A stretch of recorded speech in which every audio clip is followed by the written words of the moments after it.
আসসালামু আলাইকুম। আশা করি সকলে ভালো আছেন। অনার্স সায়েন্স একাডেমির পক্ষ থেকে আপনাদেরকে স্বাগতম। আজকে আমাদের ধারাবাহিক ক্লাসের টপিকস হচ্ছে হাইজেনবার্গের অনিশ্চয়তা নীতি। এটা হচ্ছে অনার্স তৃতীয় বর্ষের জন্য কোয়ান্টাম মেকানিক্স 1-এর দ্বিতীয় অধ্যায়ে। এই হাইজেনবার্গের অনিশ্চয়তা নীতিটা খুবই একটা গুরুত্বপূর্ণ বিষয়, যে আমাদের 16 সালেও আসছে, 19 সালেও আসছে, তাই এটা আমাদের খুবই একটা গুরুত্বপূর্ণ। যে হাইজেনবার্গের অনিশ্চয়তা নীতি সম্পর্কে আমরা এখন ধারণা নেব, যে কোনো কণার অবস্থানকে আমরা আর এবং ভরবেগকে পি দ্বারা বৈশিষ্ট্যায়িত করা হয় বা প্রকাশ করা হয়। অর্থাৎ কোনো কণার অবস্থানকে আমরা আর দ্বারা এবং ভরবেগকে পি দ্বারা প্রকাশ করি।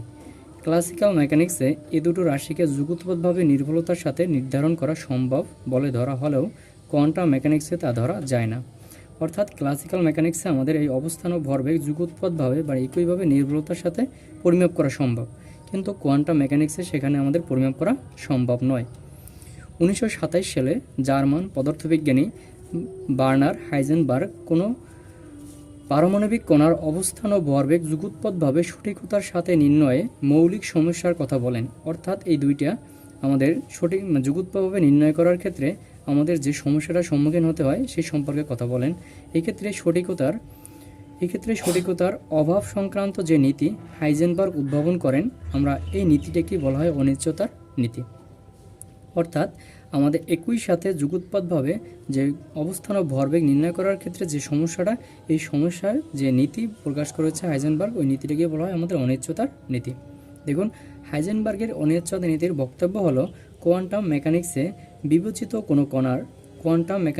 বিবেচিত কোনো কণার আচরণকে বর্ণনাকারী ও পরস্পর আইনসম্মতভাবে কনজুগেট একজোড়া ভৌত চলকের মান যুগোৎপাতভাবে সঠিকরূপে পরিমাপ করা অসম্ভব।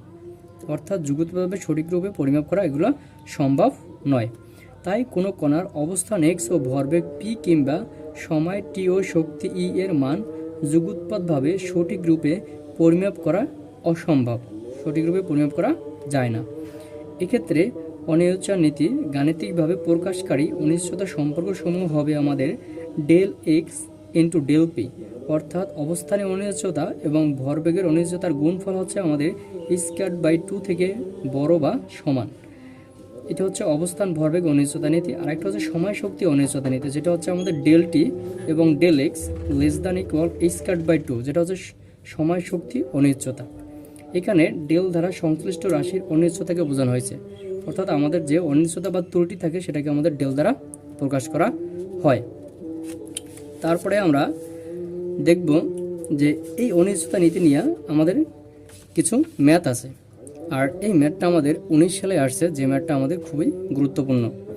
দেখুন, যদি 5 × 10⁻10 মিটার সীমার মধ্যে অবস্থিত একটি ডিউটেরন কণা ও একটি আলফা কণার ভরবেগের অনিশ্চয়তার বের করো। অর্থাৎ এই দুইটার ভিতরে আমাদের বেগের অনিশ্চয়তা বের করতে হবে। যেখানে আমাদের অবস্থানে অনিশ্চয়তা দেওয়া আছে সেটা হচ্ছে 5 × 10⁻10 মিটার। এখন যদি এটা সমাধান করতে চাই তাইলে আগে আমাদের অনিশ্চয়তার সূত্রটা জানতে হবে। দেখুন যে এখানে অবস্থানের অনিশ্চয়তা হচ্ছে ডেল এক্স সমান 5 × 10⁻10 মিটার। তাহলে ভরবেগের অনিশ্চয়তা হবে আমাদের ডেল পি, হলে আমরা জানি del X into del P. অর্থাৎ অবস্থানের অনিশ্চয়তা এবং ভরবেগের অনিশ্চয়তার আমাদের গুণফল হচ্ছে প্লাঙ্কের ধ্রুবক। সেখান থেকে আমাদের যদি ভাগ করি 2π দ্বারা, তাহলে যে পাই স্কয়ার/2 তার থেকে আমাদের বড় বা সমান। তাইলে যেহেতু আমাদের একটা সমীকরণ নিতে হবে, তাই এখানে আমরা সমান নিয়ে নেব, যে ডেল পি সমান হচ্ছে স্কয়ার/2 × 5 × 10⁻10 মিটার। তাহলে ডেল পি আমাদের এই মানটা যদি আমরা বের করি, যে স্কয়ারের মান হচ্ছে আমাদের h/2π এর মান, তখন আমাদের আবার যে ডেল পি ভরবেগ সমান আমরা নিতে পারি ভর ইন্টু বেগ, অর্থাৎ m × ডেল ভি। তখন আমাদের m দ্বারা যদি আমরা ভাগ করি, এটাকে আমরা ভাগ করি, তাহলে মান পাবো আমরা ভি এর মান। আর এই ভি হচ্ছে আমাদের বেগের অনিশ্চয়তা, আর যেটাই আমাদের বের করতে বলেছে। তাহলে ডেল ভি সমান আমরা পাইতেছি এত m⁻1। অর্থাৎ এটা হচ্ছে আমাদের বেগের অনিশ্চয়তা। আর এই যে রাশিটা আসবে সেটা হচ্ছে আমাদের ভরবেগের অনিশ্চয়তা। আর এই সূত্রটা হচ্ছে আমাদের যে ডেল এক্স আর ডেল পি, এই দুইটার গুণফল হচ্ছে আমাদের, এই দুইটা অনিশ্চয়তার গুণফল হচ্ছে আমাদের স্কয়ার/2 এর থেকে বৃহত্তর বা সমান। বইতে অনেক ক্ষেত্রে আমাদের এইচ দেওয়া আছে, কিন্তু সেটা সঠিক নয়, আমাদের হবে স্কয়ার/2। ঠিক আছে। আশা করি আপনারা অনিশ্চয়তা নীতি সম্পর্কে বুঝতে পারছেন। যদি কোনো ধরনের সমস্যা থাকে অবশ্যই কমেন্ট সেকশনে জানাবেন। ধন্যবাদ সকলকে।